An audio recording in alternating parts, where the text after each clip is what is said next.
Hello everyone! Tonight we will explore the quiet world of a forgotten craft.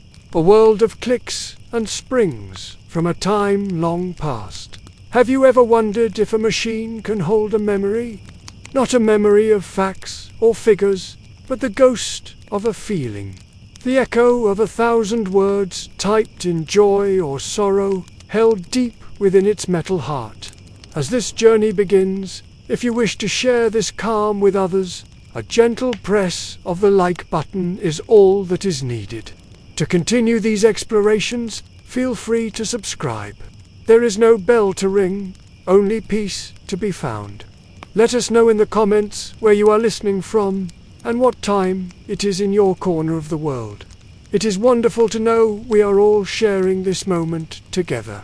The city was still sleeping.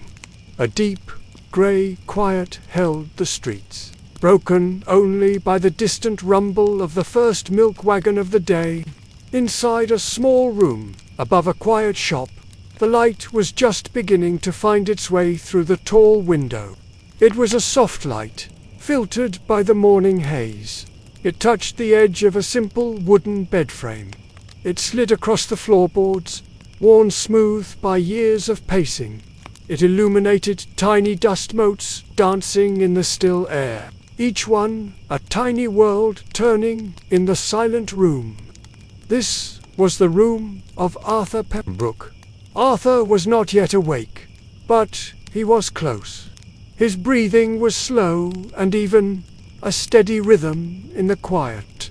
The blankets were a heavy comfort, a familiar weight that held the last whispers of his dreams. He was dreaming of gears, tiny metal teeth turning in perfect harmony. The light grew stronger, a slow and gentle process. It was not an abrupt awakening, but a gradual invitation into the day. The grey outside the window began to soften, taking on a pale blue color at the edges of the buildings across the street. A single bird began to sing its morning song. Arthur's eyes opened. He did not move at first. He simply looked at the ceiling, at the familiar patterns in the old plaster. He listened to the sounds of his building waking up. A floorboard creaked somewhere below. A pipe in the wall gave a soft groan as water began to move through it. These were the sounds of his life, as familiar as his own heartbeat. He felt a sense of peace in these first moments of the day. There was no rush, no urgency. There was only the slow, steady arrival of the morning. He stretched his legs beneath the blankets, feeling the cool air on his ankles. He turned his head on the pillow and looked at the window. The sky was changing colors now, from blue to a soft, warm orange. The rooftops of the opposite buildings were becoming sharp black shapes against the growing light. The day was arriving, just as it always did. He took a slow, deep breath, filling his lungs with the cool air of the room. The air had a faint smell of old wood, of books, and of the oil and metal from the workshop downstairs. It was the smell of home. It was the smell of his work. He finally swung his legs over the side of the bed. His bare feet met the cool, smooth wood of the floor. He sat there for a moment, on the edge of the mattress, his hands resting on his knees. He looked around the small room. It was a simple space, but it was his. A wooden chair stood in the corner, his work clothes for the day neatly folded upon it. A small chest of drawers stood against one wall, its dark wood polished to a soft shine. On top of it sat a single framed photograph and a small, ticking clock. The clock was his only companion in the quiet of the morning. Its tick was a gentle, constant sound, a tiny metal heartbeat that measured the passing moments. It told him that the day was truly beginning, that the world was stirring from its slate.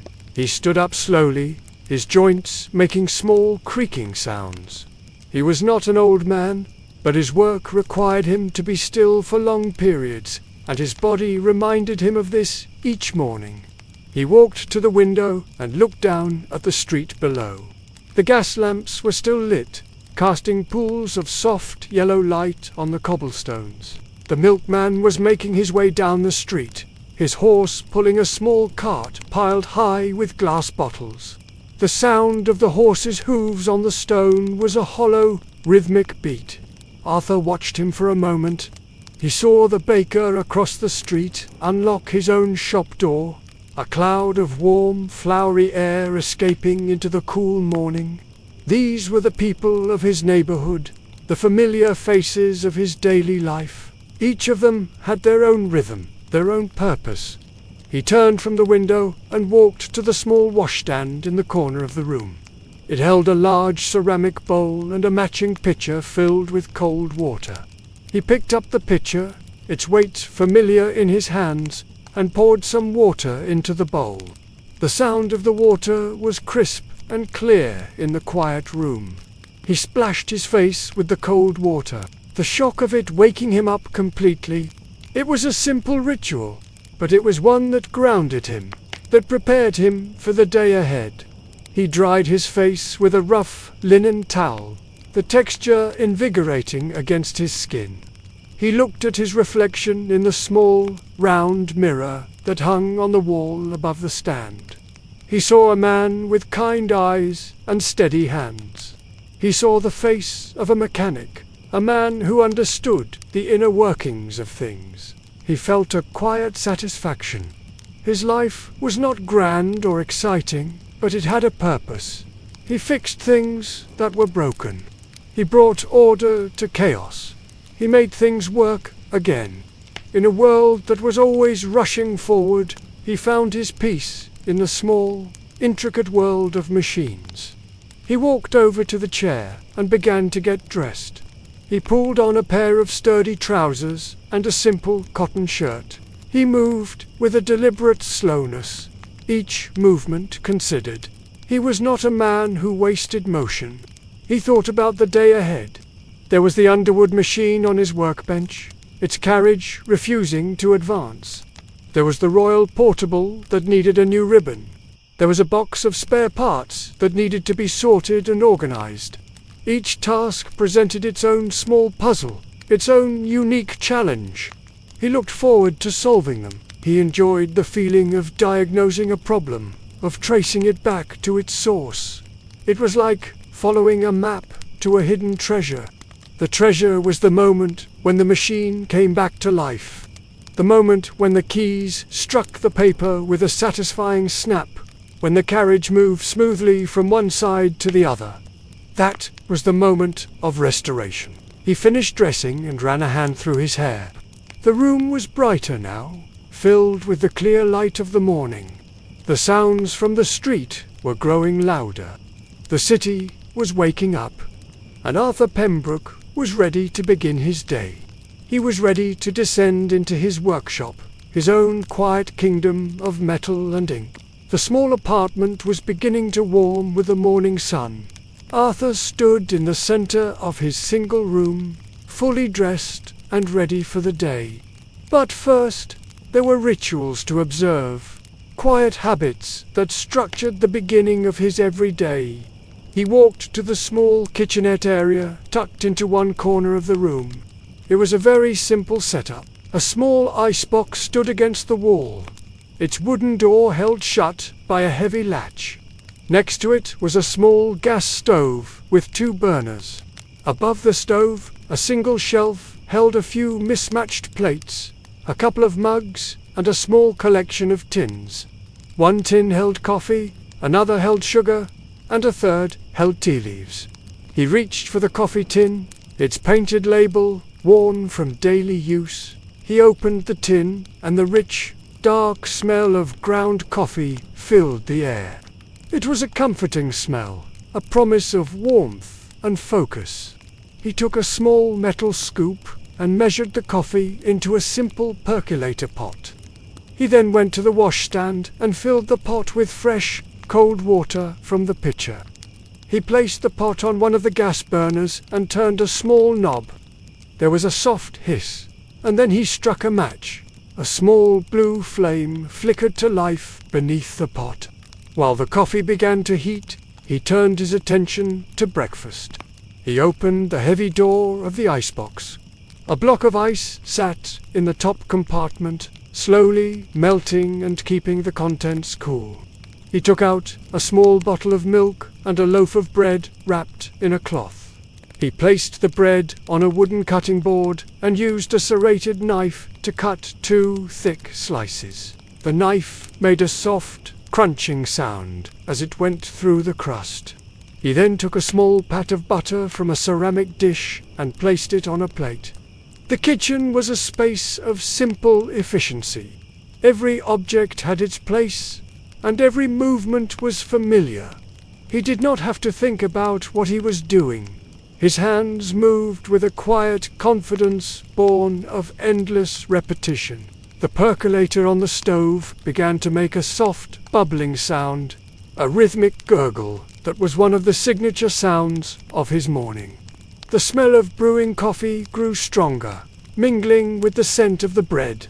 He stood by the stove, waiting for the coffee to be ready. He did not feel impatient. He simply enjoyed the quiet moment of anticipation. He looked out the window again, watching the morning unfold on the street below. More people were out now. A man in a bowler hat was walking his dog. A woman was sweeping the steps in front of her building. The first motor car of the day chugged past, its engine a loud and unfamiliar sound in the mostly quiet street. The world was getting busier, but up here in his small room, there was still a pocket of calm. This was his time, before the demands of the day began. A time for quiet reflection and simple pleasures. The coffee was ready. He turned off the gas flame and carefully poured the dark, hot liquid into a thick ceramic mug. Steam rose from the mug, carrying the rich aroma.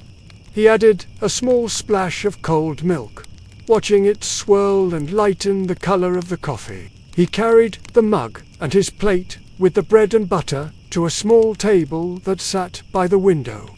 This was his favorite spot in the apartment. From here, he could eat his breakfast and watch the world go by. He sat down in the wooden chair and took a sip of his coffee. The warmth spread through him, a pleasant and invigorating feeling. He picked up a slice of bread and spread the butter on it. The butter was cool and firm, and it melted slightly as he spread it across the warm bread. He ate slowly, savoring each bite. The crunch of the toast, the creaminess of the butter, the bitterness of the coffee. These were simple flavors, but they were deeply satisfying. They were the flavors of his morning. He did not read a newspaper while he ate. He did not like to fill his mind with the troubles of the world so early in the day. Instead, he simply watched the street. He observed the small details of life unfolding below him. He saw a group of children on their way to school, their laughter echoing in the narrow street. He saw a delivery boy on a bicycle, weaving expertly through the growing traffic. He saw 2 neighbors stop to chat, their heads bent close together in conversation. He felt a part of this world, yet also separate from it. He was an observer, a quiet presence watching from his window. He found a sense of connection in this daily ritual, a feeling of belonging to the rhythm of the city. When he finished his breakfast, he took his plate and mug back to the small sink. He washed them carefully, using a small bar of soap and a brush. He dried them with a clean cloth and put them back in their places on the shelf. He believed in leaving things as he found them. A clean space, he thought, led to a clear mind. His workshop downstairs was a place of controlled chaos, with parts and tools spread across his workbench. But up here, in his living space, he preferred order. With his morning meal complete, there was one last ritual to perform. He walked over to the small chest of drawers. He picked up the framed photograph. It was a picture of his parents, taken many years ago. They were smiling, their faces young and full of hope. He looked at the photograph every morning. It was a silent conversation, a way of keeping their memory alive. He felt their presence in the quiet room, a steady and loving force in his life. He gently wiped the glass with his thumb and placed the frame back in its spot. Now he was ready. He had nourished his body and his spirit. The quiet moments of his morning routine had prepared him for the focused work that lay ahead. The sun was higher in Neski now, and the sounds of the city were a steady hum. He walked to the door that led to a narrow staircase. This was the passage between his two worlds. The world of his quiet, personal life and the world of his craft, his passion. He placed his hand on the cool metal doorknob. He took one last look around his small, tidy room. The bed was unmade, the only sign of the morning's activity. He would make it later, when he came up for his lunch. For now, the world of typewriters was calling to him. He opened the door, and the smells from the workshop below drifted up to meet him. The familiar, comforting scent of machine oil, metal polish, and ink. He smiled a small, private smile. It was time to go to work. The day had truly begun. The wooden staircase was narrow and steep, spiraling down from his apartment into the heart of the workshop below. Arthur descended with a familiar, practiced ease, his hand sliding along the smooth, worn wood of the banister. The air grew cooler as he went down. The workshop did not get the direct morning sun, so it remained a cool, shaded space for most of the day. The smells grew stronger too. The sharp, clean scent of mineral spirits, the earthy smell of old paper, and the ever-present metallic tim of the machines. He reached the bottom of the stairs and stepped onto the concrete floor of the shop. The space was long and narrow, with a large window at the front that looked out onto the street. The window was dark for now, its large green curtain still drawn against the morning. The shop was filled with the silent shapes of typewriters. They sat on shelves that lined the walls. They covered most of the available counter space, and a few even sat on the floor, waiting patiently for their turn on his workbench. Each machine had a different shape, a different personality. There were the big, heavy office machines, the Underwoods and the Royals, with their serious, black enameled bodies.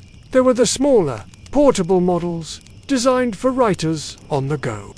There was even a very old, strange-looking machine in the corner, a Hammond with its curved keyboard. To Arthur, they were not just machines. They were sleeping giants, each one holding countless stories within its intricate mechanisms. His job was to wake them up, to make their voices heard again. He walked to the front of the shop, his footsteps echoing softly in the quiet space. He reached the large front window and pulled the cord for the curtain. With a soft rustle of fabric, the curtain drew back, and the morning light flooded into the workshop. The light illuminated the dust motes that hung in the air here too, just as they did in his apartment. But here they seemed to shimmer with a metallic sheen, tiny flecks of brass and steel mixed with the ordinary dust of the city. He looked out at the street. The view from down here was different. He was no longer an observer from above, but a part of the street-level life. He could see the details on people's faces as they walked by, the expressions of purpose or worry or happiness. He then turned his attention to the front door. It was a heavy wooden door with a large glass panel in the upper half. In gold leaf letters on the glass, it read, "Pembrook's Typewriter Repair. All makes serviced." The paint was old and slightly faded, a testament to the years the shop had been in business. He unlocked the 3 heavy locks on the door, a deadbolt, a latch, and a simple key lock. Each one made a satisfyingly solid click as it was turned. He then flipped the small sign that hung in the window from close to open. The shop was now officially open for business. Although he rarely had customers waiting at the door first thing in the morning, his clients would drift in throughout the day, bringing him their tired, broken machines. He walked back to the center of the shop, to his workbench. This was the heart of his kingdom. It was a long, sturdy wooden table, its surface scarred and stained with years of work. It was a map of his life, each mark a memory of a stubborn screw or a slip of a tool. The bench was covered with his tools, laid out in a way that only he could understand. There were rows of screwdrivers of every size, from the large and heavy to the tiny and delicate, like a jeweler's tool. There were pliers with long, narrow noses for reaching into tight spaces. There were small brushes for cleaning out decades of dust and debris. There were oil cans with long, thin spouts for applying a single drop of lubrication to a specific gear. There were tweezers for handling tiny springs and screws. And in the center of the bench, under the light of a bare electric bulb that hung from the ceiling, sat the first patient of the day. It was an Underwood No. 5, a classic workhorse of an office machine. Its owner, a local accountant, had brought it in the day before. The complaint was simple. The carriage would not move. Arthur stood before the workbench and looked at the Underwood. He did not touch it yet. He simply observed it, his eyes tracing the lines of its body, noting the way the light reflected off its black enamel finish. He believed that understanding a machine began with simply looking at it. He could learn a lot from the way it sat, from the small signs of wear and tear, a worn spot on the space bar, a slight bend in one of the type bars. These were clues to the machine's history and to its current problem. He walked around the bench, looking at the machine from all sides. He gently rested a hand on its cold, metal frame. He felt a connection to it, a sense of empathy for this broken object. He wanted to help it. He pulled over his tall wooden stool and sat down at the bench. The stool was the perfect height, allowing him to lean over his work without straining his back. He had sat on this stool for thousands of hers, and it had molded itself to him. He picked up a soft, clean cloth. This was always the first step. Before any diagnosis, before any repair, there was cleaning. He began to gently wipe down the exterior of the Underwood, removing the layer of dust that had accumulated on it. He worked slowly and methodically, his movements calm and focused. The gentle swish of the cloth against the metal was a quiet, meditative sound. He was not just cleaning the machine. He was becoming acquainted with it. He was learning its contours, its textures, its secrets. The shop was his sanctuary. Here, the noise of the outside world faded away. The only sounds were the ones he made. The click of a tool being set down, the soft whir of a gear being turned by hand, the gentle tap of a key. He was ready to begin his work. The light from the front window was bright and clear, illuminating his workspace perfectly. The city was alive outside his door, but in here, time seemed to slow down. There was only him, the silent machine, and the quiet promise of a puzzle to be solved. The day's real work was about to start. The Underwood No. 5 sat before him, clean and waiting. Its black surfaces now had a soft sheen under the light of the workshop bulb. Arthur had finished his initial cleaning of the exterior, a ritual that settled his mind and prepared him for the more complex work to come. He leaned in closer, his eyes scanning the machine with a practiced focus. The problem, as the owner had described, was with the carriage. It was stuck. He gently pushed it to the left. It did not move. He pushed it to the right. It remained stubbornly in place, locked solid. This was the first clue. A completely immobile carriage suggested a serious jam. Not just a problem with the escapement mechanism that controlled its step-by-step movement. Something was physically blocking it. His first task was to get a better view. The problem was likely hidden beneath the main body of the typewriter. In the complex web of levers and gears that made up its inner workings, he needed to remove the outer shell. He reached for a specific screwdriver from the neatly arranged row on his bench. It was a flat-headed driver with a medium-sized blade and a smooth wooden handle that fit perfectly in his palm. He knew each of his tools by feel without even needing to look. He found the first of the 4 screws that held the main body panel in place. It was located near the front left foot of the machine. He placed the tip of the screwdriver into the slot of the screw. It was a perfect fit. He turned the screwdriver slowly and steadily. He felt the initial resistance of the screw, and then the satisfying release as it began to turn. The sound was a small, sharp creak of metal against metal. He did not rush. A stripped screw head would only create more work.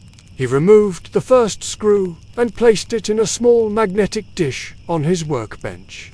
This dish was one of his most valued possessions. It kept all the tiny metal parts from getting lost, preventing them from rolling off the bench and into the dark corners of the shop. He moved to the second screw, on the front right side, and repeated the process. Then the 2 screws at the back. Each one was removed with the same patient, deliberate care. He was like a surgeon, preparing for a delicate operation. With the 4 screws removed, the main cover was now loose. He placed his hands on either side of the heavy metal shell and lifted it straight up. It came away cleanly, revealing the intricate world that lay beneath. It was a city of metal, a dense landscape of levers, springs, gears, and rods, all interconnected in a complex and beautiful dance.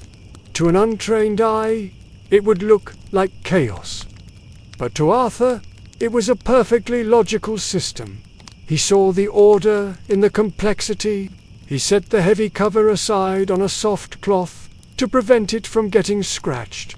He then turned his full attention back to the exposed mechanism.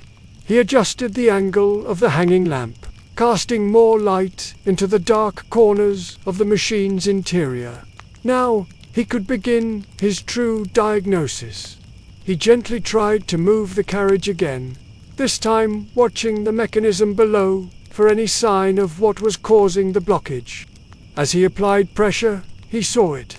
A small lever, deep inside the machine, was bent at an unnatural angle. This lever was part of the carriage release system.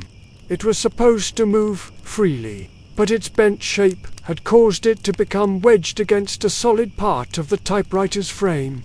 This was the source of the jam. He leaned in even closer, using a small magnifying glass to get a better look. He could see a small, shiny mark on the frame where the bent lever was pressing against it. This confirmed his theory. The lever was not just touching the frame, it was stuck fast. The question now was, how did it get bent? He examined the lever and the surrounding parts. There were no signs of a major impact. It was not the result of the machine being dropped. This was something different. He traced the path of the lever back to its source. It connected to a complex series of other levers that were activated by the carriage return arm. He suspected that someone had used too much force when returning the carriage, perhaps catching it on something and bending this small, vulnerable piece of metal. It was a common problem. People often underestimated the delicacy of these machines. They saw the heavy metal exterior and assumed the insides were just as tough. But a typewriter was a precision instrument, and it needed to be treated with care. Now that he had identified the problem, he had to figure out the solution. He could not simply bend the lever back into place. It was made of hardened steel, and trying to bend it while it was still inside the machine could cause it to snap or damage other components around it. He would have to remove it. This was a much more complicated task. To get to this one small lever, he would have to disassemble a significant portion of the carriage transport mechanism. It was like trying to remove one specific brick from the middle of a wall. You had to take out all the bricks on top of it first. He sighed, a soft puff of air. This would not be a quick repair. This would take time and patience. But that was what he had. He did not see it as a chore, but as a challenge. A puzzle waiting to be solved. He began by carefully studying the assembly. He made mental notes of how each part connected to the next. He saw the small cotter pins that held the rods in place. He saw the tiny C-clips that secured the gears to their axles. He would need his special tools for this. His long, thin needle-nose pliers and a special hook tool he had made himself for unhooking stubborn springs. He laid these tools out on the bench, arranging them in the order he would need them. The first step was to release the tension on the mainspring. This was the large, coiled spring that pulled the carriage across the page as you typed. It was under a great deal of tension, and if it was released suddenly, it could cause parts to fly across the room. He found the locking mechanism for the mainspring drum and carefully engaged it. Then, using a special winding key, he slowly released the tension, listening to the soft, steady clicks as the spring unwound. It was a delicate process that required a steady hand and complete focus. With the mainspring safe, he could now begin the real disassembly. He started with the outermost parts of the assembly, removing the first set of levers and rods. Each part he removed was placed carefully in the magnetic dish, in the order it was taken off. This was his system. When it came time to reassemble the machine, he would simply work backwards, picking the parts out of the dish in the reverse order. It was a simple but effective way to ensure that nothing was forgotten or put back in the wrong place. The workshop was silent except for the small, precise sounds of his work. The soft click of a pin being removed, the gentle scrape of a tool against metal. The sun had risen higher, and a beam of light now cut across the workshop floor, but Arthur did not notice. He was completely absorbed in his task. His world narrowed down to the small, intricate city of metal in front of him. The process of disassembly was a slow, deliberate dance. Arthur worked with a calm and focused rhythm, his hands moving with the grace of a musician. He was not fighting the machine. He was cooperating with it, gently persuading it to reveal its secrets.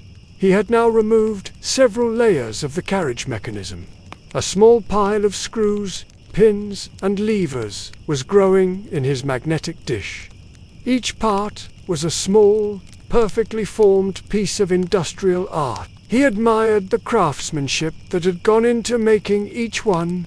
As he worked his way deeper into the typewriter's guts, he began to notice something else. The area around the bent lever was unusually dirty.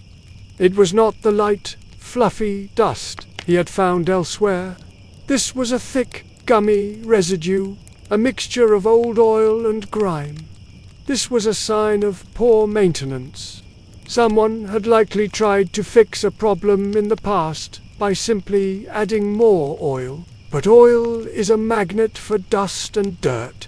Over time, this mixture turns into a thick sludge that can clog up the delicate workings of a machine. This new discovery changed the scope of the repair. It was no longer just about fixing the bent lever. He would now have to perform a thorough cleaning of the entire carriage transport system. If he did not, the problem would only return in the future. He paused his disassembly and reached for a different set of tools. A collection of small, stiff-bristled brushes and a bottle of mineral spirits. He also took out a small jar and a pair of tweezers. He would clean each part as he removed it. This was more efficient than taking everything apart and then cleaning it all at once. It also allowed him to inspect each individual component for any other signs of wear or damage. He removed the next piece in the assembly, a small connecting rod. It was coated in the same black, greasy film. He held the rod with his tweezers and dipped it into the jar of mineral spirits. He then used one of the small brushes to gently scrub away the grime. The black sludge dissolved in the solvent, revealing the clean, shiny metal beneath. The rod was in good condition, with no signs of bending or wear. He placed the clean rod on a separate, clean cloth on his workbench, ready for reassembly later. He continued this process, one piece at a time. Disassemble, clean, inspect, and set aside. It was a slow and painstaking process. It required immense patience, but Arthur found a deep sense of satisfaction in it. He was not just repairing the machine. He was purifying it. He was washing away years of neglect, restoring it to its original state of clean, mechanical perfection. He felt like an archaeologist, carefully excavating a precious artifact. As he gleaned, he thought about the person who had used this machine. The accountant. He imagined him sitting at his desk, his fingers flying across the keys as he tallied up long columns of numbers. He imagined the frustration he must have felt when the machine suddenly stopped working. Every machine had a story. It was a silent partner in the work of its owner. It was a tool, yes, but it was also something more. It was a conduit for thoughts, for ideas, for commerce. And when it broke, a part of that person's life was put on hold. Arthur felt a sense of responsibility to these unseen owners. He was not just fixing a piece of metal, he was restoring a part of someone's ability to work, to create, to communicate. This thought gave his work a deeper meaning. After nearly an hour of this careful work, he had finally reached the problem lever. It was now fully exposed, accessible for removal. It was held in place by a single pivot screw. He selected a small, fine-tipped screwdriver from his collection. He carefully inserted the tip of the driver into the screw head and began to turn. The screw was tight, locked in place by years of grime. He applied a steady, even pressure. He did not want to strip the head of this crucial screw. Slowly, reluctantly, the screw began to turn. With a few more careful twists, it was free. He removed the screw and placed it in the magnetic dish. Then, using his needle-nose pliers, he gently lifted the bent lever out of the machine. He held it in his hand, a small, twisted piece of steel. It was the heart of the problem, the source of all the trouble. He examined it closely under the bright light. The bend was sharp, almost a right angle. It would have taken a significant amount of force to do this. Now came the most delicate part of the repair. He had to straighten the lever without breaking it. He could not simply bend it back with pliers. That would likely weaken the metal or snap it completely. He needed to use a combination of heat and pressure. He walked over to another corner of his workshop, where a small gas torch was mounted on a fireproof surface. He also had a small anvil and a set of delicate jeweler's hammers. He lit the torch, which hissed to life with a small, precise blue flame. Using a pair of locking pliers to hold the lever, he gently heated the bent section. He did not want to make it red hot, just warm enough to make the metal more pliable. He watched the color of the metal carefully, looking for the subtle changes that told him it was at the right temperature. This was a skill that came from years of experience, a sense of touch and sight that could not be taught from a book. When the metal was ready, He quickly moved it to the small anvil. He used a small, smooth-faced hammer to gently tap the bend. He did not strike it hard. He used a series of light, controlled taps, slowly coaxing the metal back into its original shape. Tap, tap, tap. The sound was a soft, rhythmic ringing in the quiet workshop. He checked the straightness of the lever frequently, holding it up against a straight edge. He worked with the patience of a sculptor, shaping the metal with precision and care. Finally, it was done. The lever was perfectly straight again. He let it cool slowly, allowing the metal to regain its strength and temper. He inspected it one last time under his magnifying glass. There were no stress fractures, no signs of weakness. It was as good as new. He felt a surge of quiet pride. This was the part of his job he loved the most, taking something that was broken and twisted, and through skill and patience, making it whole and functional again. It was a small victory, but it was a deeply satisfying one. Now, the long process of reassembly could begin. He would work in reverse, carefully putting each clean and inspected part back into its rightful place. But first, he would give the empty space inside the machine a final, thorough cleaning. He wanted to make sure that when he was done, this underwood would work better than it had in years. The deeper problem was not just a bent lever, but years of accumulated neglect. And he was here to fix all of it. Just as Arthur was about to begin the meticulous process of reassembling the underwood's carriage mechanism, he heard a familiar sound from the front of the shop. It was the jingle of the small brass bell that hung on the inside of the door, a sound that announced the arrival of a visitor. He looked up from his workbench, his eyes taking a moment to adjust to the wider view of the sunlit shop. Standing just inside the doorway was a young boy, no more than 12 years old, holding a large, flat cardboard box. It was Timothy, the delivery boy from the regional parts supplier. Timothy was a frequent and welcome visitor to the shop. He was a cheerful boy with a scattering of freckles across his nose and a perpetually untucked shirt. He always had a wide smile for Arthur. "Morning, Mr. Pembrook," Timothy said, his voice bright. "Got your order from the city?" "Good morning, Timothy," Arthur replied, a warm smile spreading across his own face. He stood up from his stool, stretching his back. "You are right on time, as always." He walked to the front counter, wiping his hands on a clean rag. The boy heaved the large box up onto the counter with a soft thud. It was not heavy, but it was awkward to carry. "It is a big one this week," Timothy said, puffing out his cheeks. "Feels like you ordered the whole catalogue," Arthur chuckled. "Not quite the whole catalogue, but there are a few things I have been waiting for." He took a small penknife from his pocket and carefully cut the twine that was tied around the box. He then sliced through the paper tape that sealed the flaps. He was as careful opening this box as he was when working on a typewriter. Every action was deliberate.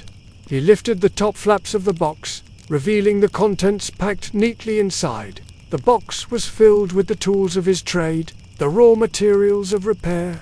The smell of fresh ink and new rubber wafted up from the box, a perfume that Arthur found deeply pleasant. He began to unpack the contents, placing them carefully on the counter. The first items he took out were several long, thin boxes. Each one contained a dozen spools of typewriter ribbon.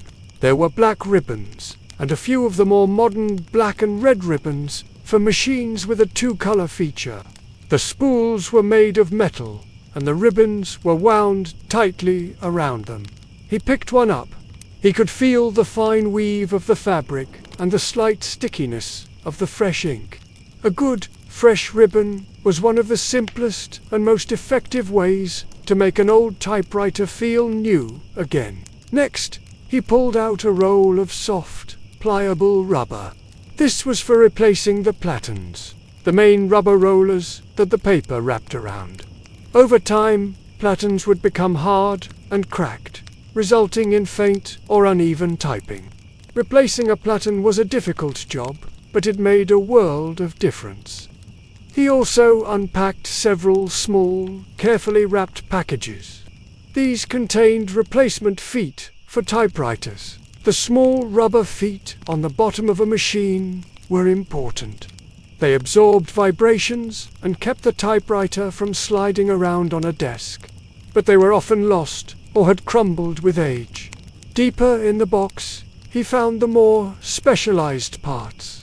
There were small envelopes containing an assortment of springs of different sizes and tensions. There were bags of tiny screws and nuts, the kind that were almost impossible to find anywhere else. He found a set of new type slugs, the small pieces of metal with the letters on them. These were for replacing letters that had been broken or worn down over the years. Each one was a tiny, perfect sculpture of a letter of the alphabet. He felt a deep sense of satisfaction as he unpacked the box. Having a good supply of parts was crucial to his work. It meant he could complete repairs more quickly without having to wait for a special order. It meant he was prepared for whatever broken machine might come through his door. Timothy watched him unpack, his eyes wide with curiosity. "What are all those little metal letters for?" he asked, pointing to the type slugs. "Those are the voices of the machine," Arthur explained gently. "Each one makes a different sound, a different letter on the page.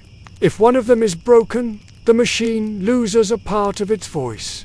The boy considered this for a moment. "So you are like a doctor for their voices," he said. Arthur smiled. "I suppose you could say that?" "Yes, I like that very much."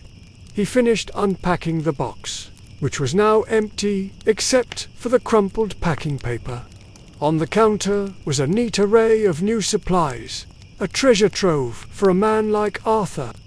He would spend some time later in the day organizing these new parts, putting each one away in its designated drawer or bin in the large cabinets that lined the back wall of the shop. He reached into the cash register and took out a few coins to pay Timothy for the delivery. He also gave him an extra nickel for himself. "Thank you, Mr. Pembrook," the boy said, his eyes lighting up at the sight of the extra coin. "Thank you, Timothy.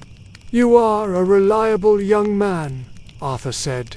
"Be careful on your rounds." The boy gave him one last smile, then turned and ran out of the shop, the little bell on the door jingling his departure. Arthur was alone again in the quiet of his workshop. He stood for a moment, looking at the new supplies on the counter. They represented potential. The potential to fix, to restore, to make things right again. Each ribbon, each spring, each tiny screw was a promise of a future repair. The delivery had been a pleasant interruption, a brief connection to the outside world. But now it was time to return to the task at hand. The Underwood No. 5 was still waiting patiently on his workbench, its inner workings exposed and ready for his attention. He gathered up the empty box and the packing materials and stored them in the back room. He then walked back to his stool, his mind already shifting back to the intricate puzzle of the carriage mechanism. He sat down and looked at the perfectly straight lever he had repaired. He looked at the clean, shiny parts laid out on the cloth next to it. He felt a renewed sense of purpose. The interruption was over. The deep, focused work could now resume. The quiet symphony of reassembly was about to begin. Arthur was deeply engrossed in his work. He had begun the process of reassembling the Underwood's carriage mechanism. Each part, now clean and inspected, was being carefully returned to its proper place. His hands moved with a slow, steady precision, his tweezers and pliers like extensions of his own fingers. He was fitting a small connecting rod onto its pivot point when the bell on the front door jingled again. This time the sound was softer, more hesitant than Timothy's boisterous arrival. Arthur finished securing the tiny clip on the rod before looking up. Standing just inside the door was a young woman.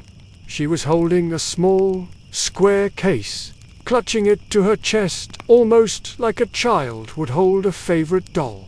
She looked around the shop with a mixture of awe and nervousness, her eyes taking in the silent ranks of typewriters on the shelves. "Good morning," Arthur said, his voice calm and welcoming. He stood up from his workbench. "How can I help you?" The young woman took a tentative step forward. "Good morning," she replied, her voice soft but clear. "I was told you are the best, that you can fix any machine." Arthur offered a modest smile.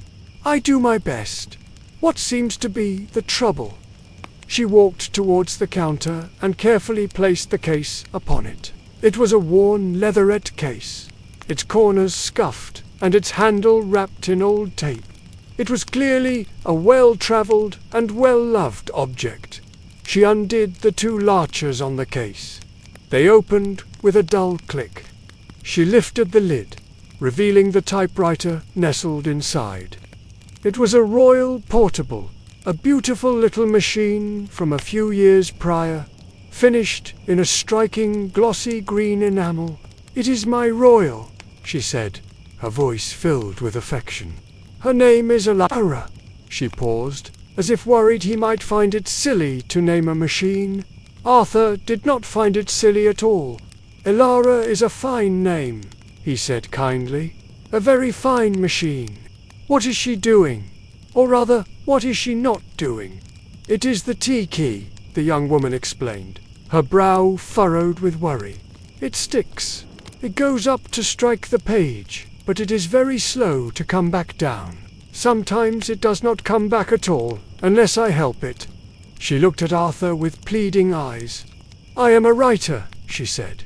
"I am in the middle of a very important chapter, and I cannot write without my T's.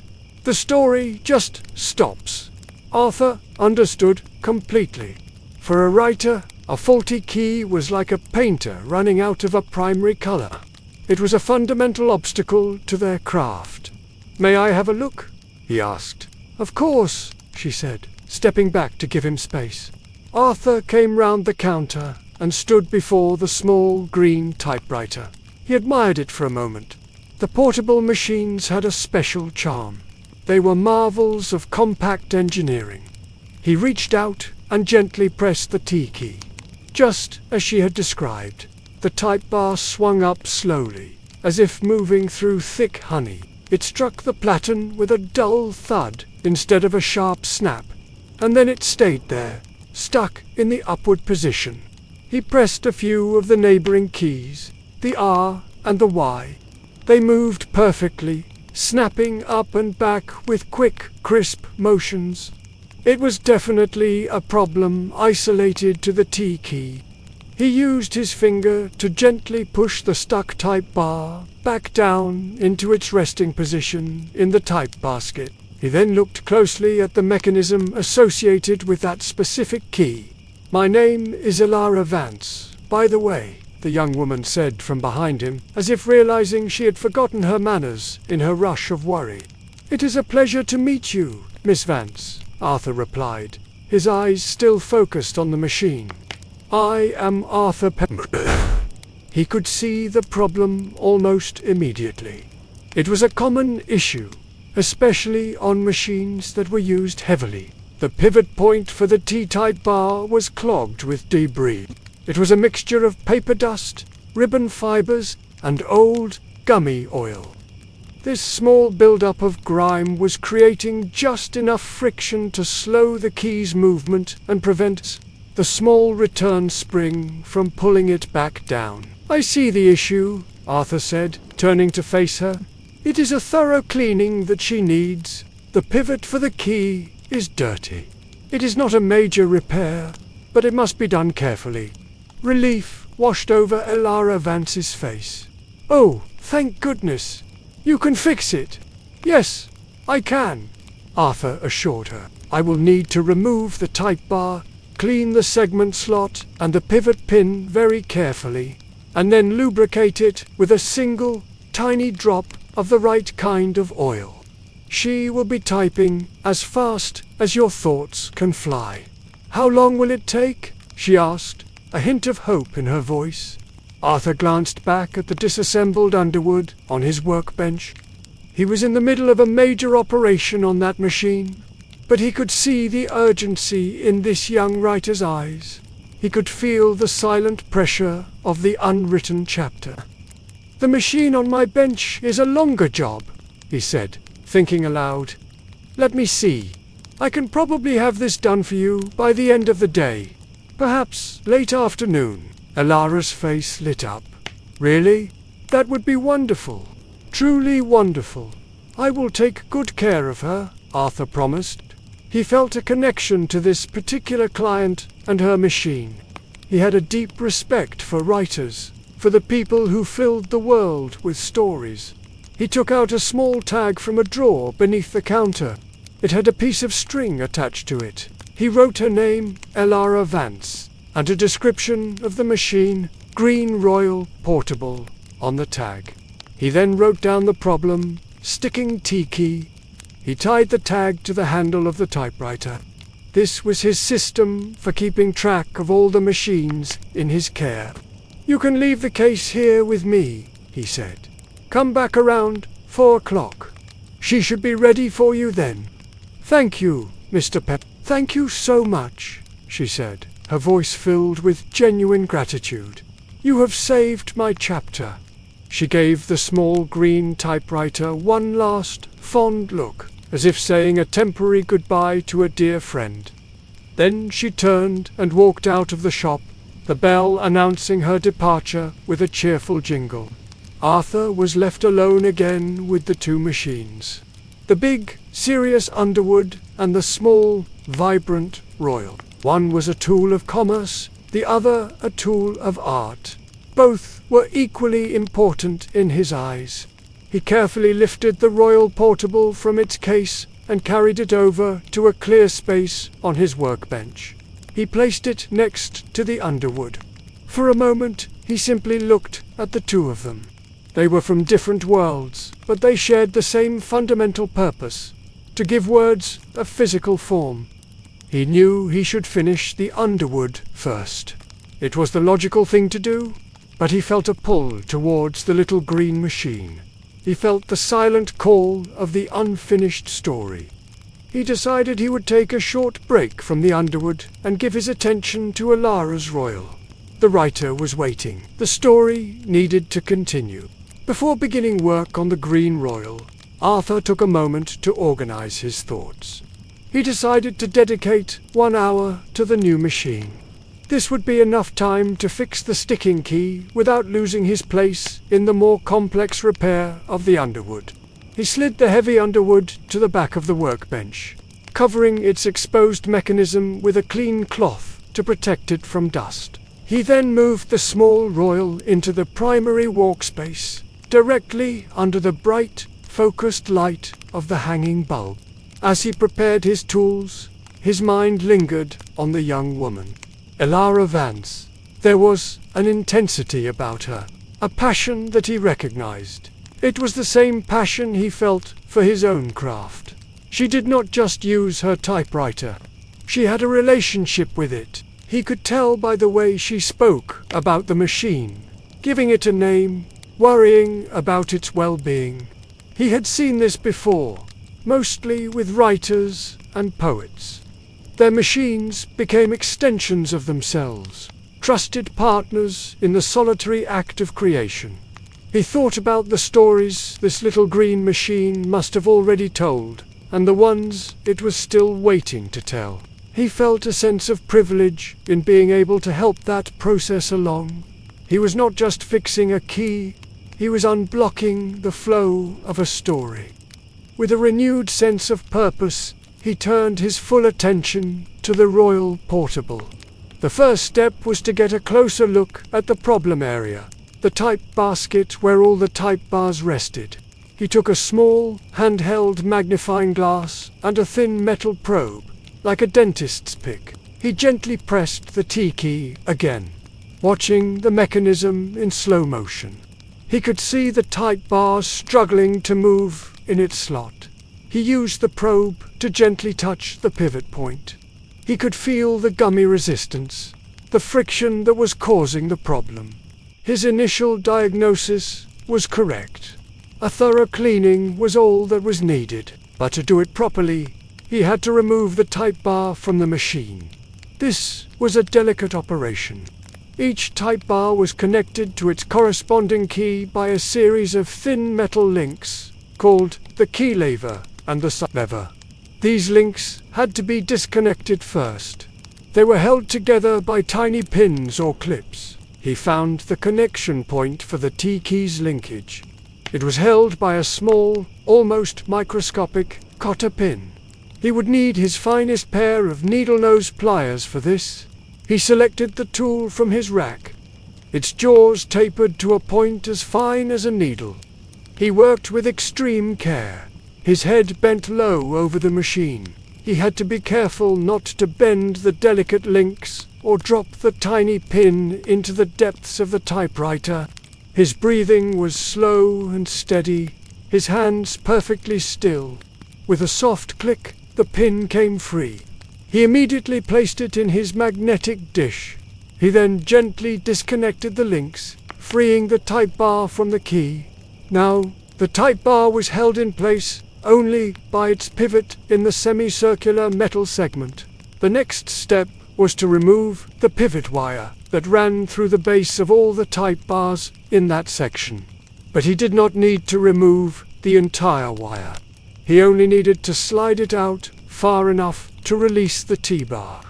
He found the end of the wire secured by a small screw.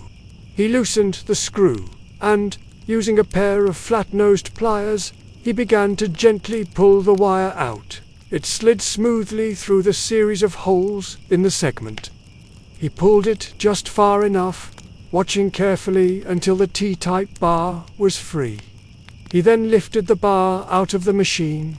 It was a single, elegant piece of steel, with the letter T perfectly molded at its tip. He held it up to the light. He could see the dark, sticky residue caked around the pivot hole at its base. This small amount of grime was the source of so much frustration for the young writer. He prepared a small dish of cleaning solvent. He placed the type bar into the solvent and let it soak for a moment. He then used a very fine, stiff brush, almost like a pipe cleaner, to clean out the pivot hole.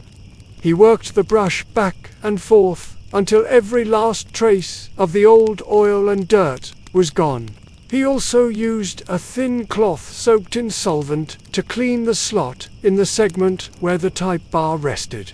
He wanted the entire area to be perfectly clean to ensure the smoothest possible movement.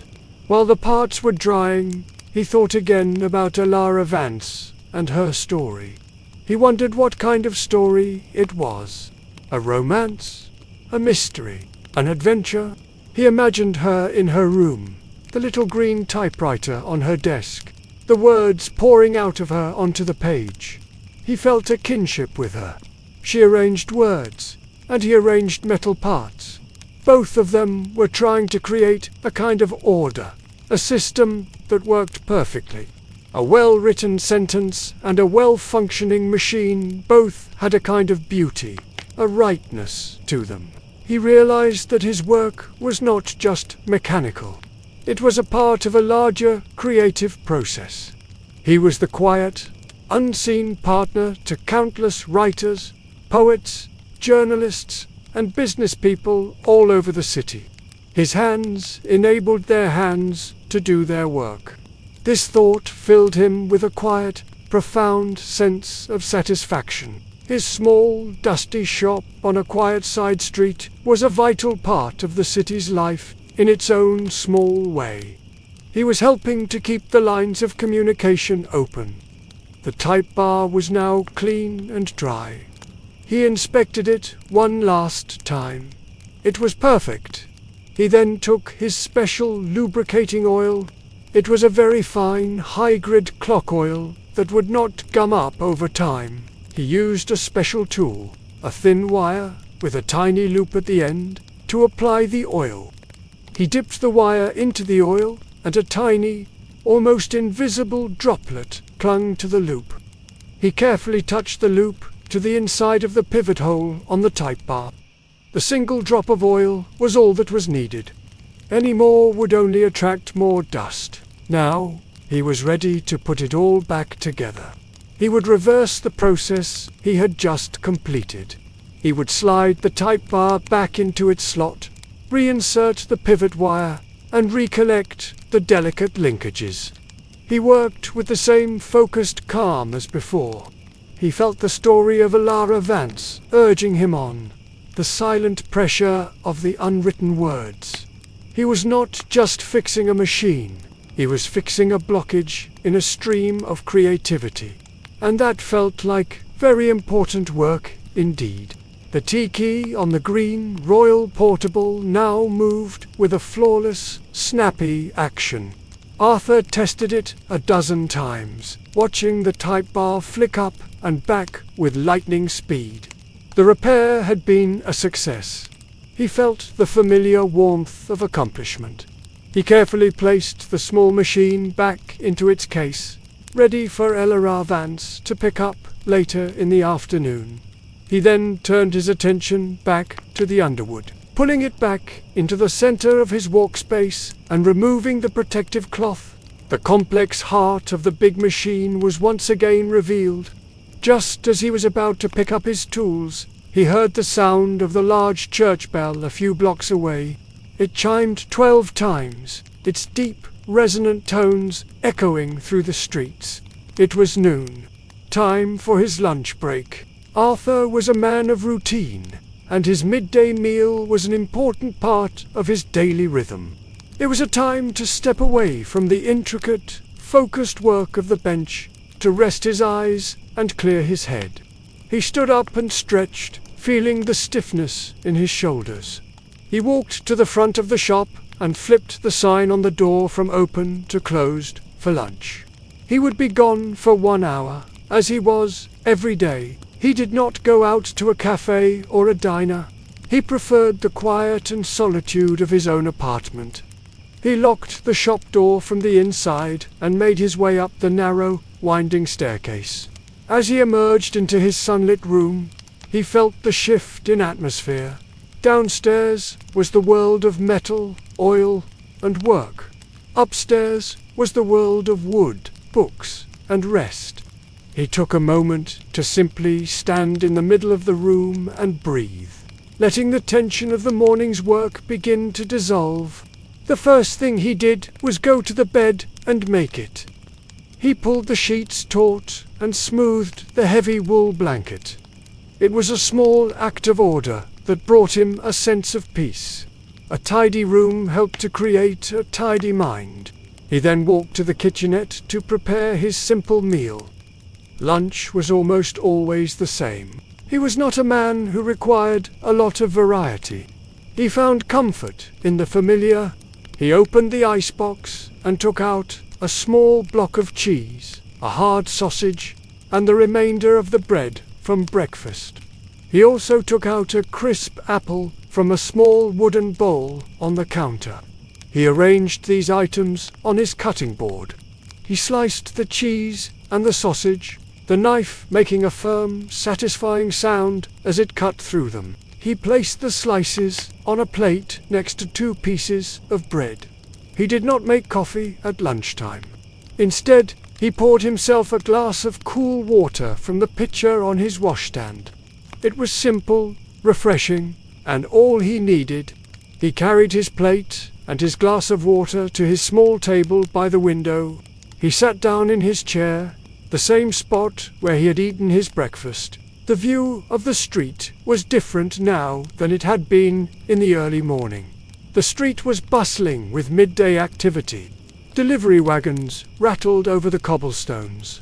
Men and women in their work clothes hurried along the sidewalks on their way to their own lunches. The sounds of the city were at their peak, a complex symphony of voices, engines, and hooves. Arthur ate his lunch slowly, watching the scene below. He did not see the chaos of the city. He saw the patterns, the rhythms. He saw the way people moved, the way they interacted. It was a silent film, playing out just for him. He enjoyed this feeling of detached observation. It was a welcome contrast to the intense, close-up focus his work required. At his workbench, his world was often only a few inches wide. Here, at his window, his world expanded to include the entire street. He watched a group of construction workers sitting on the curb across the way, eating their lunches from metal pails.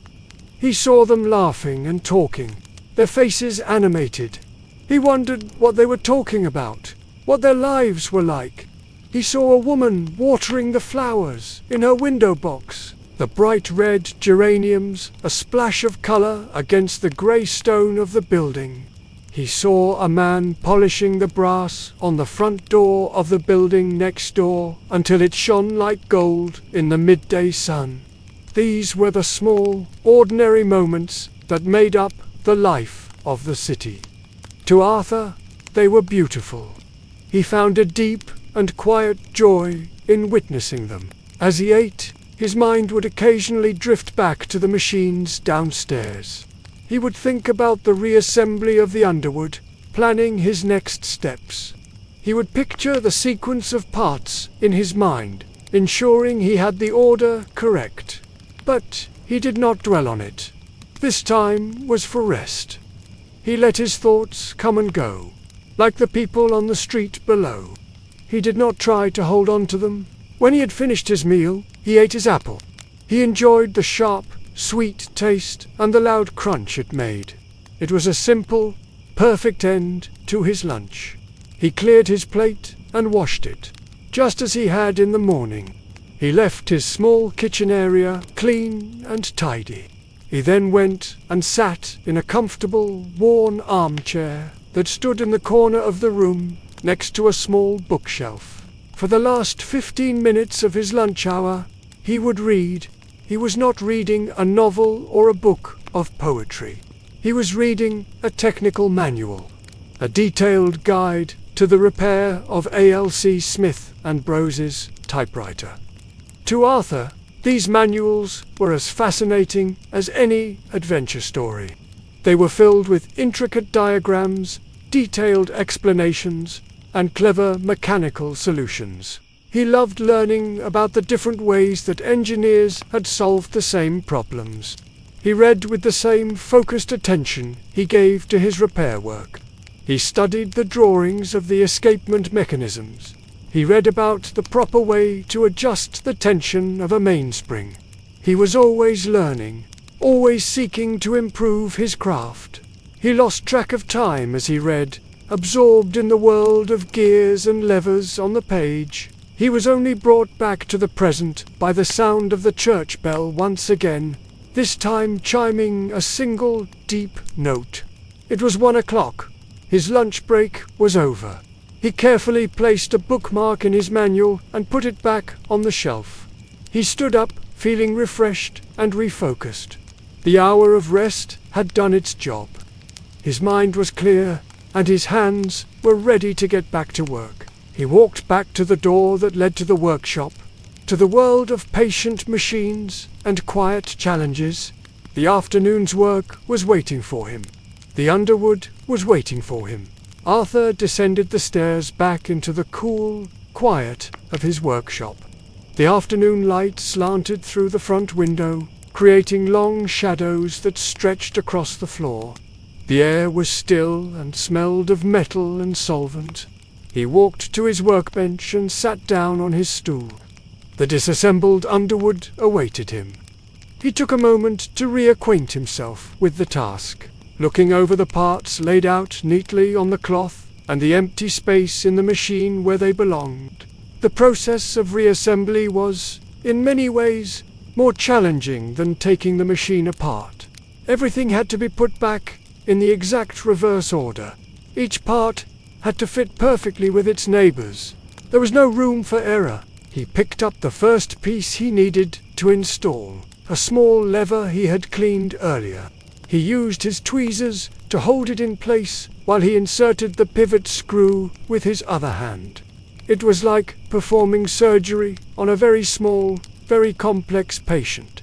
He worked in a state of deep concentration. The world outside the shop disappeared. The sounds of the city faded into a distant, meaningless hum. His entire universe was the machine on his bench. He followed the map he had created in his mind, and the physical map of the parts laid out in order in the magnetic dish.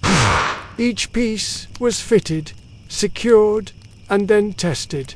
He would gently move the part with his finger to ensure it had the correct range of motion, that it was not too tight or too loose. This was a slow and methodical process. He might spend 10 minutes on a single small component, making sure it was perfect before moving on to the next. He did not believe in rushing his work. Quality was more important than speed. As he worked, he listened to the sounds the machine made. A soft click as a lever settled into place. A faint scraping sound if two parts were rubbing together incorrectly. A smooth, almost silent whir as a gear turned on its axle. These sounds were a language that he understood. They told him if he was doing the job correctly. They were the feedback he needed to guide his hands. He installed the straightened lever, the original source of the problem. It slid into place perfectly. He secured it with its pivot screw and tested its movement. It swung back and forth smoothly, with no resistance. A small, silent victory. He continued to build the mechanism back up, layer by layer. It was like watching a building being constructed in reverse. What had been an empty space was slowly filling up with an intricate and functional structure. He found a deep, meditative pleasure in this work. His mind was completely focused on the task at hand. There was no room for stray thoughts or worries. There was only the logic of the machine, the relationship between one part and the next. He was in a state of flow, a place where time seemed to warp and stretch. Minutes could feel like hours, and an hour could pass in what felt like a few minutes. He was not thinking about the past or the future. He was completely present in the moment. The afternoon wore on. The sun moved across the sky, and the angle of the light coming through the window changed. The long shadows in the shop slowly shifted and reformed. Arthur was barely aware of the passage of time. He came to the point where he needed to re-engage the mainspring. This was a critical and potentially dangerous step. He used his special key to slowly wind the spring, feeling the tension build with each turn. He listened for the clicks of the ratchet, counting them to ensure he was applying the correct amount of tension. Once the spring was wound, he carefully disengaged the safety lock. The carriage, which had been motionless for so long, suddenly came to life. It gave a small jolt, and he could feel the stored energy of the spring wanting to pull it to the left. This was a good sign. It meant the power source of the carriage was working correctly. He now had to reconnect the carriage to the escapement mechanism. This was the set of gears and levers that controlled the step-by-step movement of the carriage as each key was pressed. It was the heart of the typewriter's timing system. This was some of the most delicate work. The tolerances were incredibly fine. If the alignment was off by even a fraction of a millimeter, the machine would not type correctly. The spacing between the letters would be uneven, or the carriage would jam. He used his magnifying glass to get a closer view, his hands working in the small, cramped space inside the machine. He adjusted a small toothed wheel. the escapement wheel, and a pair of small metal hooks, called the dogs, that engaged with it. One dog held the wheel in place, and the other allowed it to advance by just one tooth each time a key was pressed.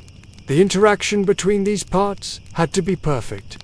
He spent a long time on this adjustment, making tiny, incremental changes. He would adjust a small screw by a fraction of a turn, then test the action. He was searching for the perfect balance, the sweet spot, where the mechanism was both reliable and responsive. Finally, he was satisfied. The escapement was engaging and releasing with a crisp, precise action. The carriage was now fully reconnected and under the control of the mechanism. The main repair was complete. The inside of the machine was whole again. He stood back for a moment and looked at his work. The city of metal was no longer in pieces. It was a complete, interconnected system, clean and lubricated and ready to work. He felt a deep sense of pride. He had taken a machine that was broken and silent, and he had brought it back from the brink. He had not just fixed a problem, he had given the machine a new lease on life. But the job was not quite finished. He still had to put the outer shell back on and then test the machine thoroughly. The final proof of his work would be in the words it typed on a clean sheet of paper. The afternoon task was nearing its completion, but the most important test was yet to come. With the internal mechanics of the Underwood No. 5 fully reassembled, it was time to put its heavy outer shell back on. Arthur carefully lifted the black enameled cover and lowered it into place. It fit snugly over the frame, the screw holes lining up perfectly. He took the 4 screws from his magnetic dish and started each one by hand, ensuring they were not cross-threaded. Then, using his screwdriver, he tightened them down. He did not over-tighten them, just a firm turn to make them secure. The typewriter now looked as it did when it first arrived, a solid and imposing black machine. But Arthur knew that on the inside it was a completely different story. It was clean, lubricated, and correctly aligned. It was healthy again. Now came the moment of truth. He took a clean, crisp sheet of white paper from a drawer and carefully fed it into the machine. He rolled it around the newly cleaned platen until the top edge was just visible above the type guide. He sat for a moment, his hands hovering over the round, glass-topped keys. He was not just a mechanic now. He was the first user of this reborn machine. He would be the one to give it its voice back. He began to type.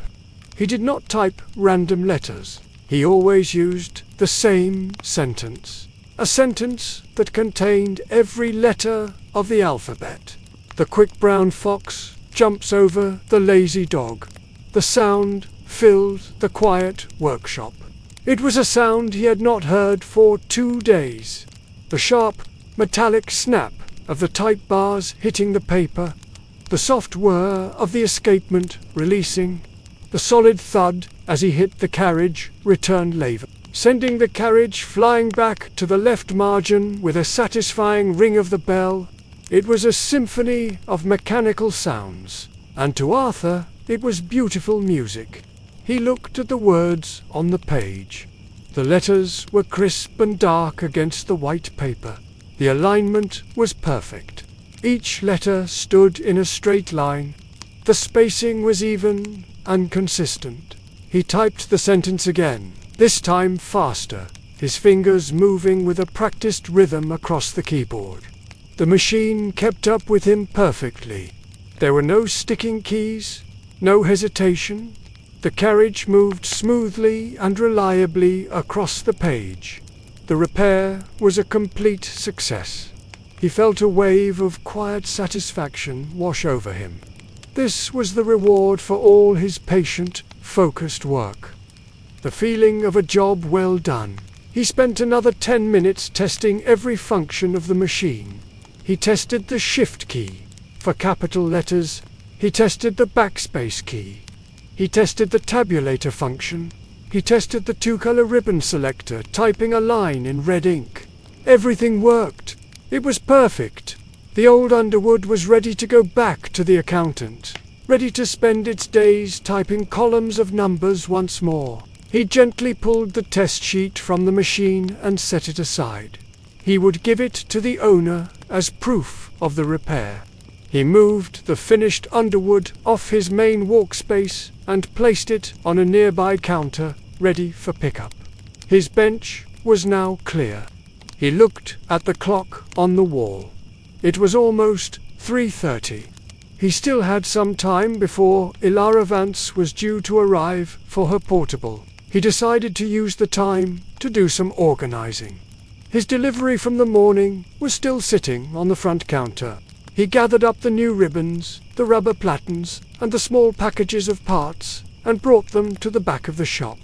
The back wall of the workshop was covered in a massive set of wooden cabinets. It was a floor-to-ceiling unit with hundreds of small drawers. Each drawer was neatly labeled. This was his library of parts. He began the soothing, methodical task of putting everything away. He opened a drawer, labeled ribbons black, and stacked the new boxes of black ribbons inside. He put the black and red ribbons in their own designated drawer. He opened a large, flat drawer and carefully laid the new roll of platen rubber inside. He had other drawers for different types of rubber, for feed rollers and for feet. He then moved on to the small parts. This required more attention. He had separate drawers for screws of different lengths and thicknesses. He had drawers for springs of different tensions. He had a whole section of drawers just for the type slugs, organized alphabetically. As he was sorting through a small bag of assorted washers, his fingers closed around a small, thin brass one. He held it in the palm of his hand, and as he looked at it, a memory surfaced. It was a memory of a sound, a very specific sound, a faint, high-pitched ringing noise that a customer's machine had been making years ago. It was a ghost sound, a phantom noise that only appeared intermittently. He had spent a whole day trying to find the source of that sound. He had checked every part of the machine, but he could not find anything loose or out of place. It was a complete mystery. He had almost given up. He was sitting at his bench, just like he was today, feeling frustrated. He had decided to reassemble the machine and tell the owner he could not find the problem. As he was putting the final cover on a tiny brass washer, just like the one in his hand now, had fallen out from somewhere deep inside the machine and landed on his bench. He had no idea where it came from. It was not on any of the diagrams. On a hunch, he had left the washer out and tested the machine. The phantom ringing sound was gone. He realized that the washer must have been dropped into the machine at the factory by accident. It had spent years rattling around inside, occasionally getting caught in a moving part and causing the strange noise. The memory brought a smile to his face. It was a reminder that not all problems were logical. Sometimes the solution was a matter of pure chance, of a lucky break. It was a lesson in humility. He did not know everything. The machines could still surprise him. He placed the brass washer into its correct drawer, the small memory fading back into the quiet corners of his mind. He continued his work, the simple, repetitive task of sorting and organizing, calming his thoughts. His workshop was not just a place of work, it was a place of memories. Every machine, every tool, every tiny part in every drawer had a story attached to it. His life was written in the language of these objects, and it was a language he was happy to speak. The clock on the wall ticked on, marking the slow and steady passage of the afternoon. The shop was quiet and peaceful, a small island of order in a busy world. The church bell chimed 4 times. The sound, softened by the distance and the glass of the shop window, was Arthur's signal. Ilara Vance would be arriving soon. He had finished organizing the new parts, and his workshop was now in a state of perfect order. He walked to the front of the shop and looked out the window. The afternoon sun was lower in the sky, casting a warm, golden light on the buildings across the street. The intense energy of midday had softened into a more relaxed, end-of-view-day feeling. He saw Miss Vance turn the corner and walk towards his shop. She moved with a sense of purpose, her eyes fixed on his door. He felt a small sense of anticipation, the pleasure of presenting a client with their newly repaired possession. The bell on the door jingled, and she stepped inside, a hopeful expression on her face. "Mr. Pembrook," she said, "I came to see about Ilara." "Miss Vance," Arthur greeted her with a smile. "She is right here, and she is feeling much better." He went to the counter and brought out the small green typewriter in its case. He placed it on the counter and opened the lid. The little machine gleamed under the shop lights. "I have fixed the sticking key," he said, "and I gave the entire type basket a thorough cleaning. She should work very smoothly for you now." Ilara Vance's face broke into a wide, joyous smile. "Oh, that is the best news I have heard all day." She immediately reached out and typed a few words. Her fingers danced over the keys, and the machine responded with a crisp, clear tapping sound. The T key moved as freely and quickly as all the others. "It is perfect," she whispered, almost in awe. "It feels brand new. Thank you. Thank you so much." "It was my pleasure," Arthur said, genuinely happy to see her so pleased. A fine machine like this deserves to be in good working order. She paid him for the repair, her gratitude evident in her every word. She carefully closed the case, her hands treating the object with reverence. "Now I can finish my chapter," she said, her eyes sparkling. "You have no idea what this means to me." "I think I have some idea," Arthur replied softly. She picked up the case, and with one last, heartfelt thank you, she left the shop. The jingle of the bell seemed to echo her happy mood. Arthur watched her walk away, her step now light and quick, a writer eager to get back to her story. Her visit had left a pleasant feeling in the air. It was a reminder of the human connection at the heart of his work. He was not just fixing machines, he was helping people. He looked at the clock. It was still more than an hour until he would close the shop for the day. He had no other urgent repairs waiting. He looked over at the newly repaired Underwood. The accountant who owned it worked in an office only a few blocks away. A sudden impulse struck him. Instead of waiting for the man to come and pick up his machine, he would deliver it himself. It was a beautiful afternoon, and the walk would be a welcome change of pace after a long day at the bench. He wrote a small note on a piece of paper, "Out for a brief delivery. Back shortly." He placed the note on the front counter, where it could be easily seen. He then locked the shop door from the outside. He carefully lifted the heavy Underwood.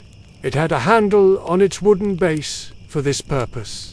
It was cumbersome, but manageable.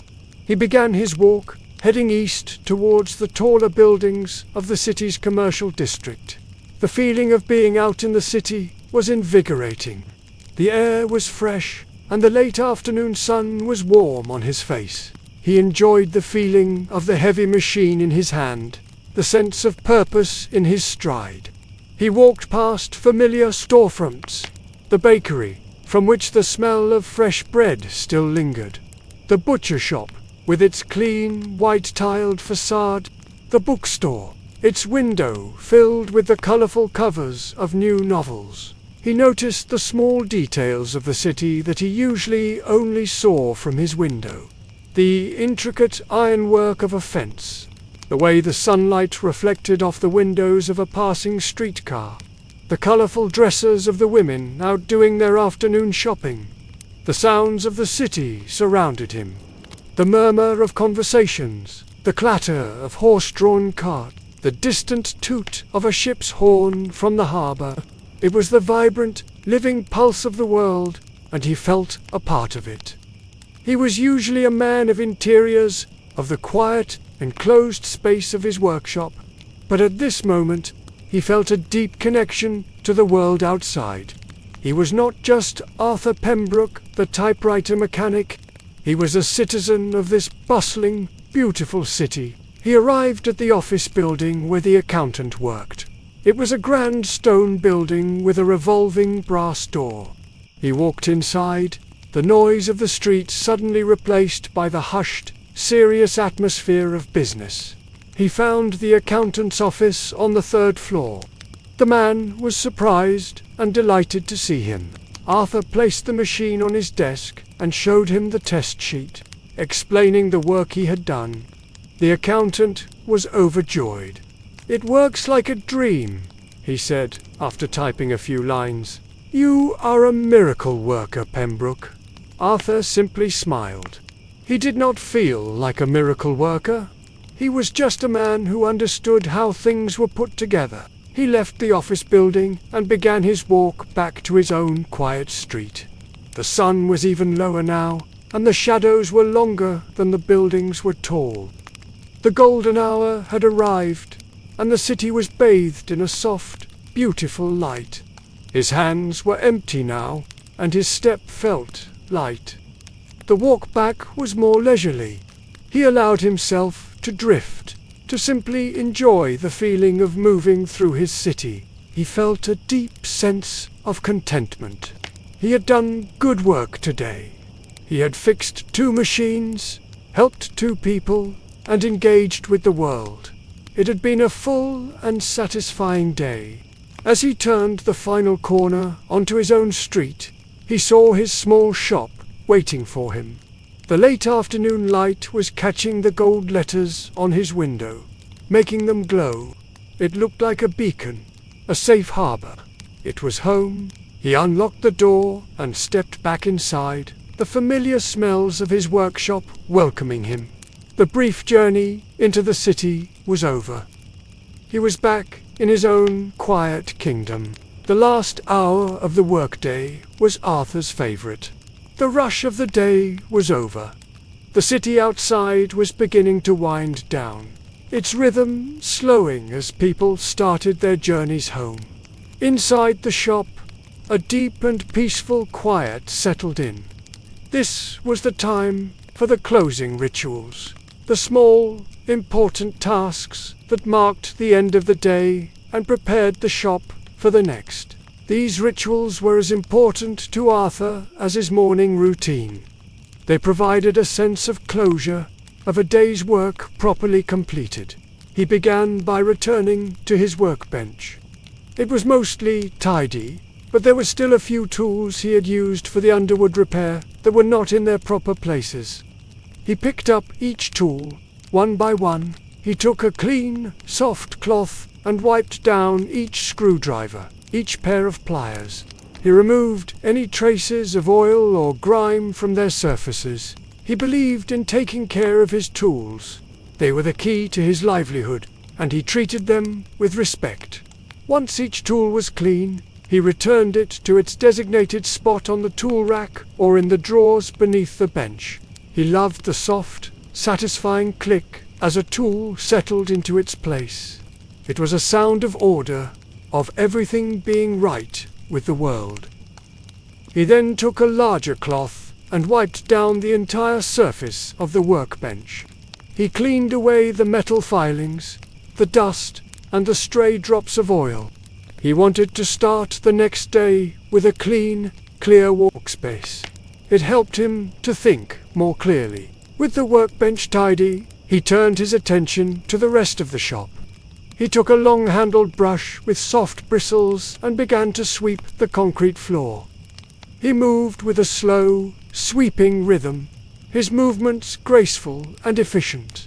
He started at the back of the shop and worked his way towards the front door. The gentle, rhythmic scratching of the brush on the floor was a calming, meditative sound. He was not just cleaning the floor, he was sweeping away the remnants of the day.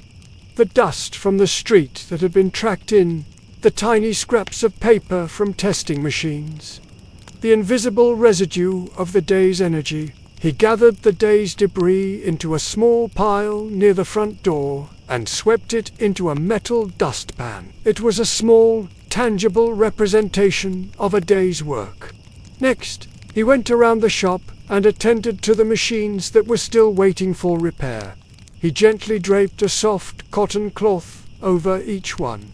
This was to protect them from the dust that would settle overnight. To him, it felt like he was tucking them in for the night. He would pat the top of each covered machine gently, a silent promise that he would get to them soon, that their time for healing would come. He then went to the front counter and dealt with the day's finances. He opened a heavy, ornate cash register. The ring of its bell was sharp and cheerful in the quiet shop. He counted the day's earnings, a modest but sufficient sum. He recorded the amount in a thick ledger book, his handwriting neat and precise. He then prepared the cash for the next day, ensuring he had enough small change. He closed the register drawer with a solid thud. His final task was to prepare for the next day's work. He looked at the row of waiting machines. He decided that tomorrow he would start work on an old Hammond typewriter that had been sitting in the corner for a week. It had a complex problem with its type shuttle, and it would be a good challenge for his mind. He went to the shelves at the back of the shop and found the service manual for the Hammond. He brought it over to his workbench and laid it open to the relevant section. He placed a small pair of pliers on the page to mark his spot. This was his way of setting an intention for the next day. When he came down in the morning, his first task would be waiting for him, clearly laid out. It prevented any wasted time or indecision. The shop was now clean, organized, and ready for the night. The tools were in their places, the machines were covered, and the work for tomorrow was planned. A deep sense of peace and order filled the space. Arthur stood in the center of his workshop and looked around.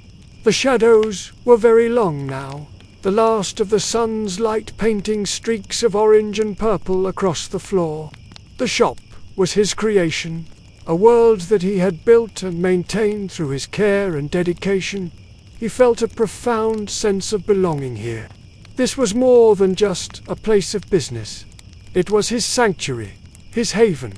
It was a reflection of his own mind, orderly, focused, and dedicated to the quiet beauty of a well-made machine. He walked to the front door. He turned a small sign in the window from open to closed. He then engaged the 3 heavy locks, each one making a solid, final-sounding click. The shop was now sealed against the night. He turned off the single, bare bulb that hung over his workbench. The shop was plunged into a comfortable darkness, lit only by the faint, silvery light of the rising moon coming through the front window. The silent shapes of the covered typewriters looked like sleeping ghosts. He walked to the narrow staircase, his hand finding the banister in the dark. He began his ascent, leaving the world of work behind him. He was moving from the public space of his craft to the private space of his life. The day was done. The cycle was complete. And as he climbed the stairs, he felt the deep, quiet satisfaction of a day well spent, of a purpose fulfilled. The night, and the rest it promised, was waiting for him. Arthur emerged from the stairwell into his apartment. The room was filled with the soft, gentle light of dusk. The sharp edges of the furniture were softened, and the whole space felt calm and welcoming. He did not turn on the electric light right away. He enjoyed this in-between time, this twilight hour. He walked to the window and looked out at the street. The gas lamps had just been lit, their warm, yellow glow pushing back against the growing darkness. The street was much quieter now. The sounds of the day had been replaced by the softer sounds of the evening. The distant laughter from an open window, the soft melody of a piano being played somewhere down the block, the gentle clip-clop of a lone horse pulling a carriage. He stood there for a long time, simply watching and listening. It was his way of decompressing, of letting the last remnants of the workday fade from his mind. He was no longer a mechanic. He was just Arthur, a man in his room at the end of the day. When the sky outside was almost completely dark, he finally went and turned on the small lamp on his reading table. It cast a warm, cozy circle of light in the corner of the room, leaving the rest in soft shadows. He was not very hungry. His midday meal had been substantial. He decided he would have a simple supper of soup. He went to his small kitchenette and lit one of the gas burners. He poured a can of tomato soup into a small pot and placed it on the flame. While the soup was heating, he changed out of his work clothes. He hung his sturdy trousers and shirt in the small wardrobe. He put on a pair of comfortable, loose-fitting trousers and a soft wool sweater. It felt good to be out of the uniform of his work. The smell of the warm soup filled the small apartment. It was a simple, comforting aroma. When it was hot, he poured it into a bowl and took it to his small table by the window. He also brought a single slice of bread to dip into it. He ate his supper in the soft glow of the lamplight, the city lights twinkling outside his window. He ate slowly, without distraction. He focused on the warmth and the taste of the soup. It was a simple, nourishing meal. After he had finished, he washed his bowl and spoon and put them away. His kitchen was once again clean and tidy. The day's domestic chores were now complete. The rest of the evening was his own. He did not have many friends, and he was not a man for taverns or social clubs. He was a solitary person by nature, and he treasured his quiet evenings alone. He went to his worn, comfortable armchair next to the bookshelf. This was his favorite spot in the whole apartment. He sat down and let out a long, contented sigh. The chair seemed to welcome him, to cradle him in its familiar embrace. He did not immediately reach for a book. For a while, he just sat in the quiet, listening to the gentle ticking of the clock on his chest of drawers. It was a peaceful sound, the steady, unhurried rhythm of time passing. His mind was calm. He was not thinking about typewriters. He was not thinking about anything in particular. He was just being. He was allowing his mind to rest, to be still after a day of intense focus. This was an important part of his life, these moments of quiet nothingness. It was in these moments that he felt most at peace, most connected to himself. After some time, he reached for the book he had been reading at lunchtime, the technical manual, but he did not open it to the page he had marked. He simply held it in his lap. The feel of the book, its weight and texture, was comforting to him. He thought about the men who had written this book, the engineers and designers who had created the machines he worked on. He felt a sense of connection to them, a shared understanding across the years. They had designed these intricate puzzles, and he was one of the few people left who knew how to solve them. He felt a sense of purpose in that. He was a keeper of old knowledge, a guardian of a dying craft. In a world that was moving faster and faster, a world of telephones and motor cars, he was a connection to a slower, more mechanical time. He finally opened the book and began to read, but not with the intense focus of a student. He read casually, letting his eyes drift over the complex diagrams and the dense paragraphs of text. He He was not trying to learn something new. He was simply enjoying the company of a familiar subject. The evening passed in this quiet, peaceful way. The only sounds were the ticking of the clock, the soft rustle of a page being turned, and the distant, muted sounds of the city at night. As the hour grew later, he began to feel the pleasant weight of sleepiness. His eyes grew heavy, and his reading slowed. He had spent the day's energy, and his body was telling him it was time to rest. He placed the bookmark back in his book and put it on the small table next to his chair.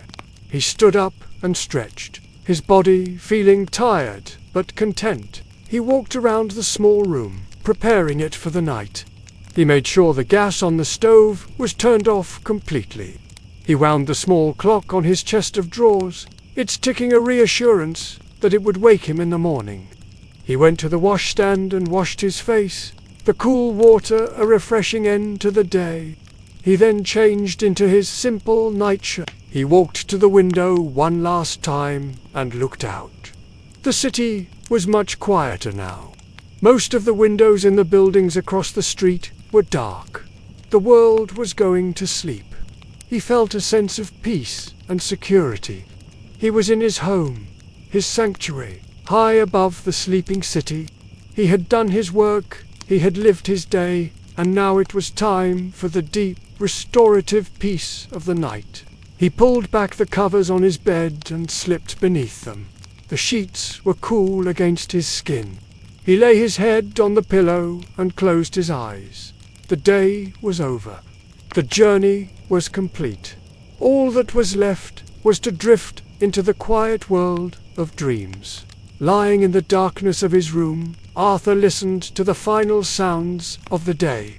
The city was breathing its last, deep sighs before falling completely silent. A lone motorcar passed on the street below, its engine noise fading slowly into the distance.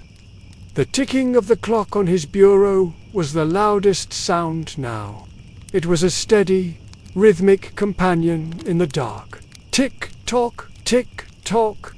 It was the heartbeat of the quiet room, a lullaby of time itself.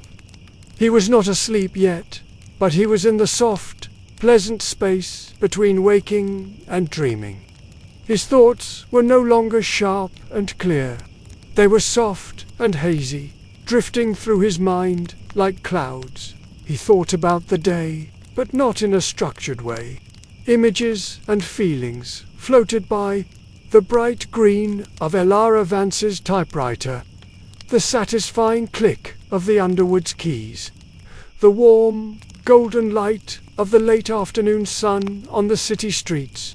He felt the memory of the tools in his hands, the smooth wooden handle of a screwdriver, the cold, hard steel of a pair of pliers.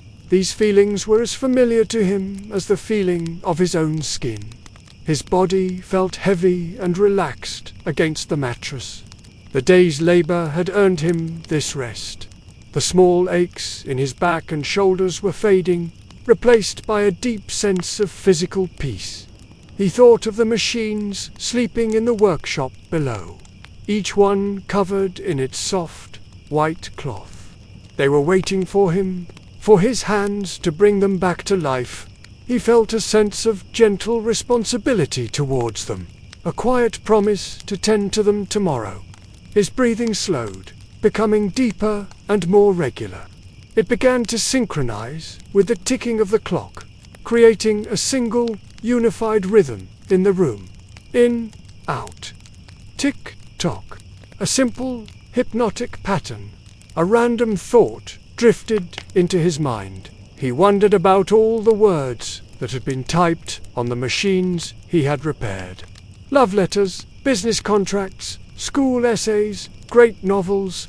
He was a part of all those stories in his own small, invisible way. He was the one who made sure the I in I love you could be typed. He was the one who made sure the final period could be struck at the end of a triumphant chapter. It was a comforting thought. His work had meaning beyond the metal and the oil. The darkness behind his closed eyelids was not empty. It was filled with the faint after-images of his day, the glint of light on a polished screw-head, the intricate pattern of levers and springs, the ghostly shapes of letters on a white page. He felt himself sinking deeper into the bed, as if the mattress was a soft cloud holding him securely. The last of his conscious thoughts began to dissolve, losing their shape and meaning. He was on the edge of sleep now, the borderland of consciousness. The ticking of the clock was a distant, fading drumbeat. The weight of the blankets was a warm, comforting pressure, a safe harbor in the vast ocean of the night. His mind was letting go of the day, of the world, of itself. It was surrendering to the gentle, irresistible pull of sleep. There were no more puzzles to solve, no more tasks to complete. There was only rest. The last thought he had before drifting away completely was a simple one. It was a feeling of gratitude. Gratitude for his quiet life, for his meaningful work, for the peace of his small room. It was a good day, it was a good life, and with that thought he slipped over the edge. He was asleep. The mechanic was at rest. His mind and body now in their own quiet workshop, repairing and restoring themselves for the new day that was waiting just beyond the darkness. The journey of discovery never truly ends. There are always more quiet corners of the universe to explore together.